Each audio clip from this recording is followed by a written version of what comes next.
Alors, je vais donc me lancer. Bonjour tout le monde. Je m'appelle Élisabeth Gauthier. Je suis directrice de recherche en biologie forestière au Centre de foresterie des Laurentides du Service canadien des forêts.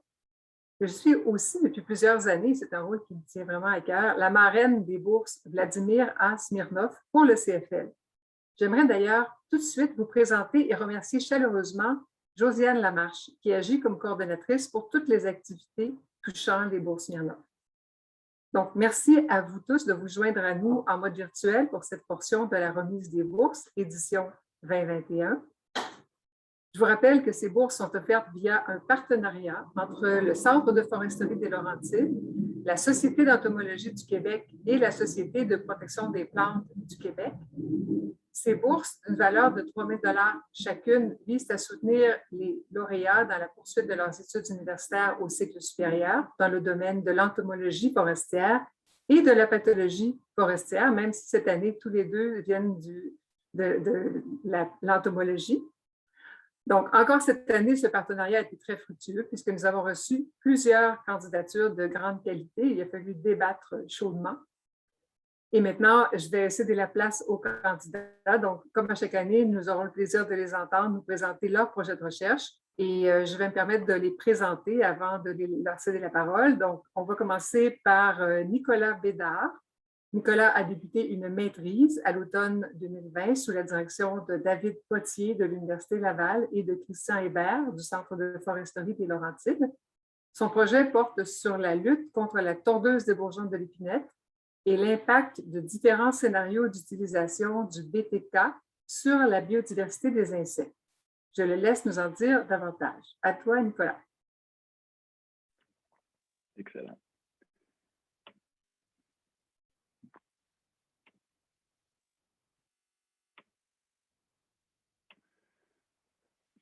Donc, merci beaucoup à tout le monde d'être là. Merci beaucoup de nous écouter. C'est super excitant de pouvoir présenter mon projet puis aussi de gagner cette bourse-là qui est tout qu'un honneur.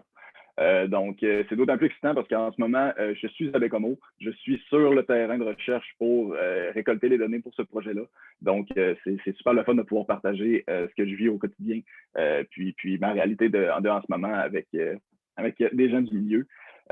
Donc, c'est ça, comme mentionné, le projet de maîtrise que je fais sous la direction de David Potier de l'Université Laval et de Christian Hébert de Ressources naturelles Canada porte sur la lutte contre la tordeuse des bourgeons de l'épinette et plus précisément sur l'impact des différents scénarios d'utilisation du BTK sur la faune non vivante. Donc, c'est tous des termes que je vais préciser dans les prochaines diapositives.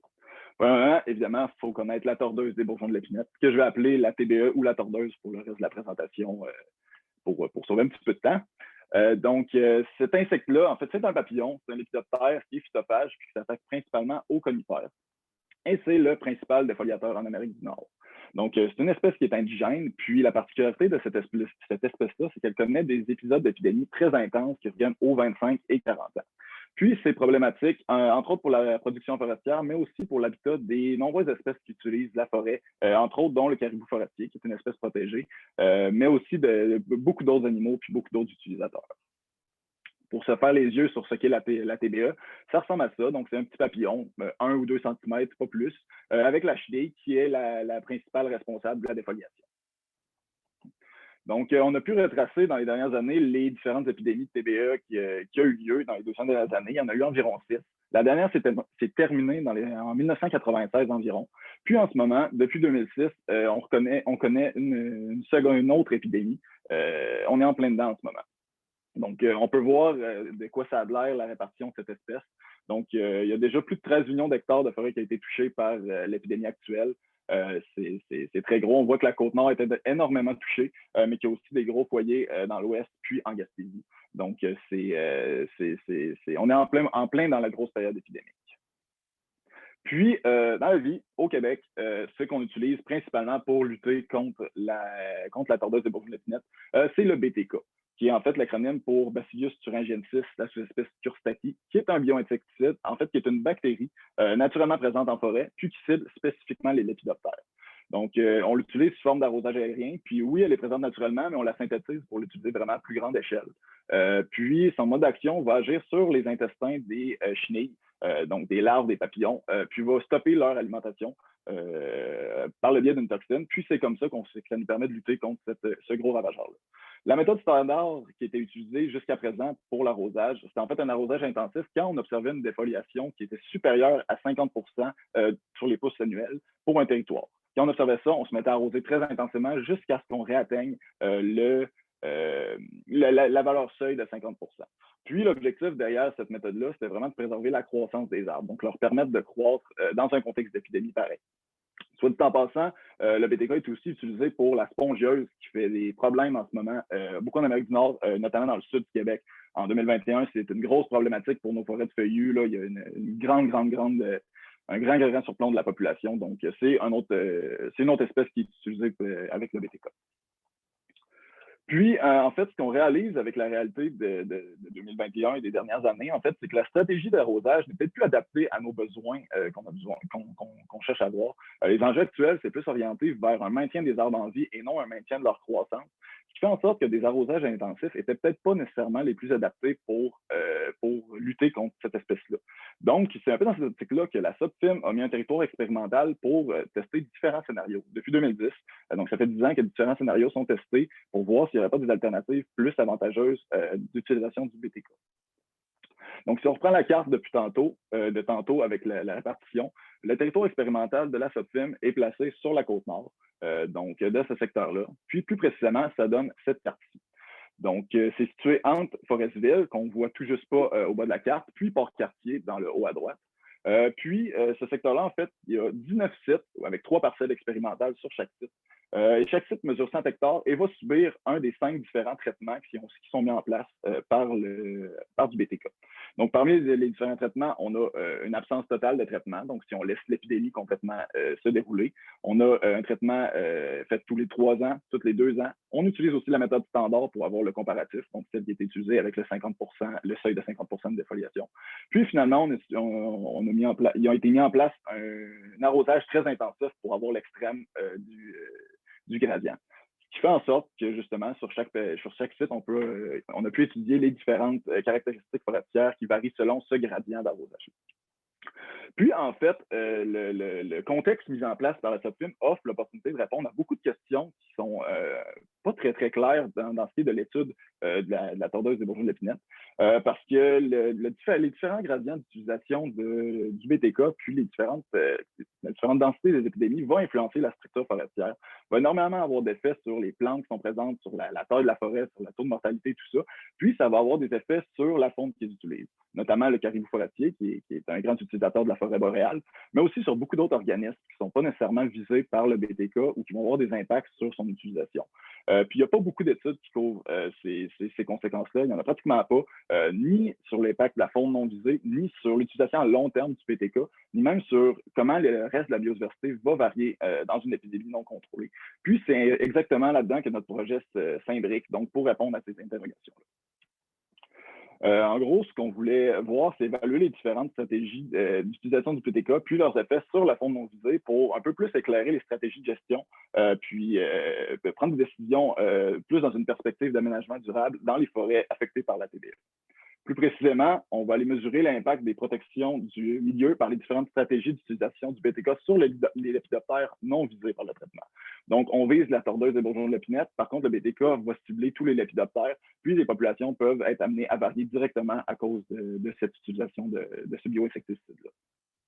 On veut aussi évaluer les effets de la protection sur la biodiversité entomologique des forêts, précisément sur les insectes épigéaux, donc les insectes de sol, et les insectes saproxyliques, donc qui se nourrissent de bois, puisque les différentes conditions créées par le gradient d'utilisation du BTK peuvent vraiment influencer leurs conditions puis leur niche écologique.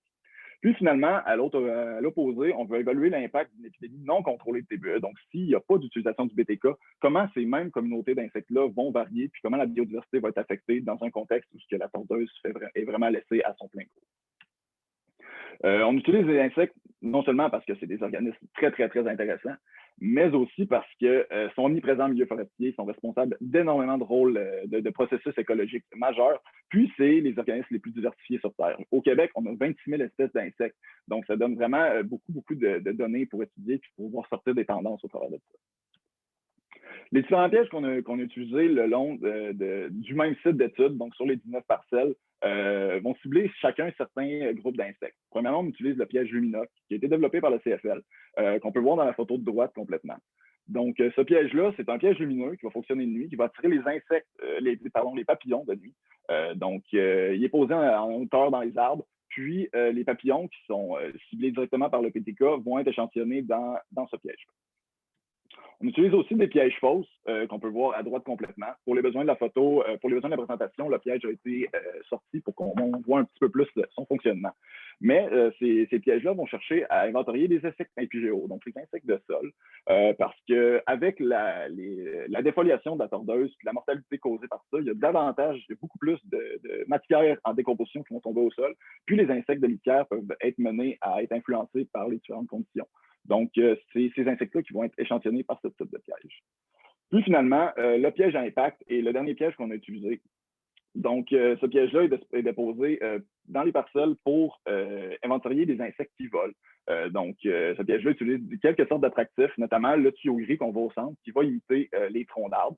Puis, l'alcool qui est utilisé comme liquide de préservation va aussi agir comme un attractif, puis va représenter un peu les composés chimiques que les arbres en détresse vont émettre. Puis, le but de ces pièges-là, c'est principalement d'inventorier les insectes saproxyliques, donc les insectes qui se nourrissent de la matière ligneuse morte. Parce que dans un contexte d'épidémie, selon différents degrés de défoliation, il y a plus ou moins d'arbres qui vont mourir, puis ça peut influencer ces communautés d'insectes-là assez directement. Donc, c'est très intéressant de pouvoir les échantillonner. Ce qu'on s'attend suite à cet échantillonnage-là, en fait, on s'est basé sur deux hypothèses pour prédire les tendances qu'on croit observer. Premièrement, l'hypothèse de la perturbation intermédiaire, qui se veut une hypothèse qui dit que dans un contexte de perturbation, comme une épidémie de TBE, ce n'est pas les deux extrêmes qui vont générer le plus de biodiversité. C'est-à-dire que ce n'est pas dans un contexte où il y a énormément de tordeuses que l'épidémie n'est pas contrôlée, ni dans un contexte où il n'y a aucune épidémie, que les conditions vont être les plus propices à la biodiversité, mais plutôt un point entre les deux, où il va y avoir un genre de mélange entre entre deux types de niches écologiques générées par les deux conditions, puis des habitats plus hétérogènes qui vont accueillir davantage d'insectes ou davantage de biodiversité. Donc, on s'attend à observer une diversité maximale, non pas dans de l'arrosage intensif, ni dans une absence d'arrosage, mais plutôt dans une stratégie intermédiaire, c'est-à-dire dans des arrosages aux 2 ou 3 ans, pour ce qui est des lépidoptères et des insectes épigéaux. Concernant les insectes saproxyliques, on se base plutôt sur l'hypothèse de l'abondance des ressources, qui se veut assez facile à comprendre. En fait, plus des ressources vont être disponibles, plus on s'attend à ce que la biodiversité augmente pour le groupe utilisant ces ressources-là. Donc, dans le cas des saproxyliques, c'est pour la matière ligneuse morte. Donc, on s'attend à ce que plus une épidémie est avancée, plus il va y avoir de la disponibilité en bois mort et plus les insectes saproxyliques vont être diversifiés.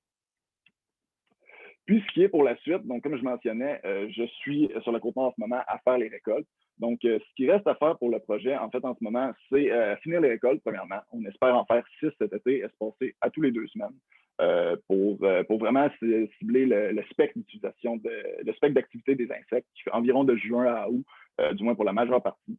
Ils vont ensuite avoir le tri des échantillons parce que comme on peut voir sur les photos, dans les pièges, on récolte un peu de tout. Donc, c'est important de sélectionner les insectes qui nous intéressent, puis de les identifier, qui n'est pas une menu tâche. C'est assez élaboré, ça prend beaucoup de temps. Puis finalement, ils vont avoir les analyses statistiques pour voir les différentes tendances, puis voir si on est capable de confirmer ou d'infirmer nos hypothèses. Donc, merci à tous. C'est encore une fois un honneur pour moi d'être ici en ce moment, de recevoir ce prix-là, puis de vous présenter notre projet. Donc, s'il y a des questions, ça va me faire plaisir de répondre.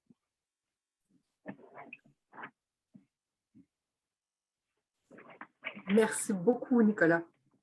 Est-ce qu'il y a des questions qui viennent à notre audience? Il y a Agathe. Oui, à toi, Agathe. Oui, justement, moi j'ai une petite question par rapport à juste à ta dernière phrase sur l'identification des insectes. C'est en effet Oui. une tâche assez ardue.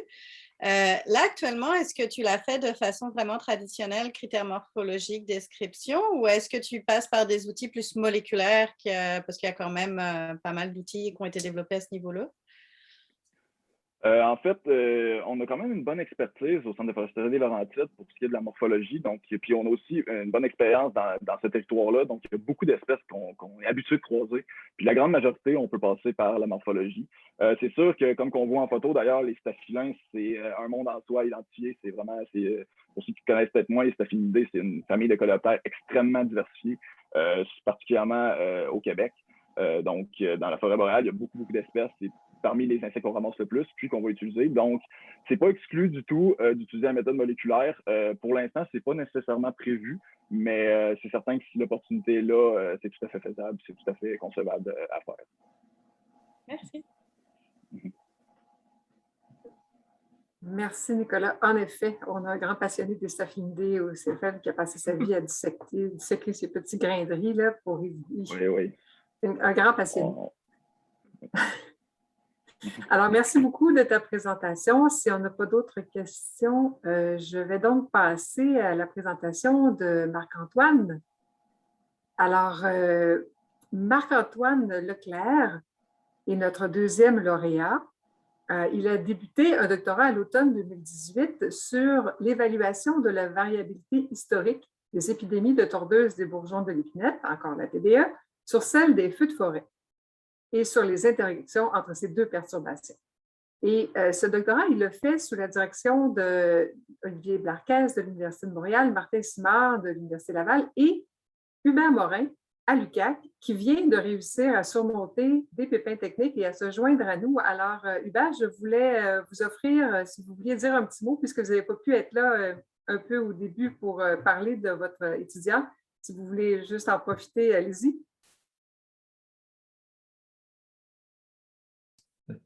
Ah, ben là, je voulais pas. Je me suis joint à vous dernièrement. Je suis désolé, j'avais de problème de me joindre aux réunions habituellement. Là, je ne sais pas ce qui s'est passé. Quand vous m'avez renvoyé le lien, ça a fonctionné. Mais je n'ai jamais été capable avec les liens que j'avais en main. On compatit inquiétez-vous. En tout cas, c'est souvent le cas. Malheureusement, il y a un des participants qui ne se joint pas, qui est là, mais qui ne peut pas le joindre. Je suis vraiment désolé. Puis je ne sais pas du tout quel a été le développement de votre réunion avant. Donc, oui. En fait, très informellement, on voulait féliciter nos candidats. Okay. Puis, je vais vous donner l'opportunité de le faire. En fait, oui, c'est sûr que je les félicite. Puis, je pense que Marc-Antoine, ses principales qualités, c'est vraiment d'être très, très patient puis très assidu. Là. Il est vraiment. Puis, il y a une très bonne formation en foresterie en général. Fait que ça permet de voir aussi des fois les aspects paléoécologiques de façon un peu différente. Je ne veux pas prendre tout le temps. Merci beaucoup d'avoir dit ce petit mot. Puis, je vais laisser Marc-Antoine nous parler de ce beau projet d'intégration parce qu'on est de plus en plus là-dedans, la vision intégrée des perturbations multiples. Alors, à toi la parole, Marc-Antoine.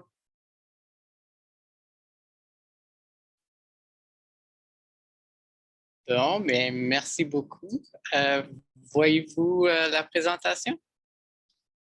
OK, parfait. Bien, aujourd'hui, ça va être bien simple. Ce sera un survol rapide de mon projet de doctorat qui a pour but de reconstruire les épidémies de la tordeuse des bourgeons de l'épinette et des feux en forêt mixte du Québec sur le dernier 10 000 ans.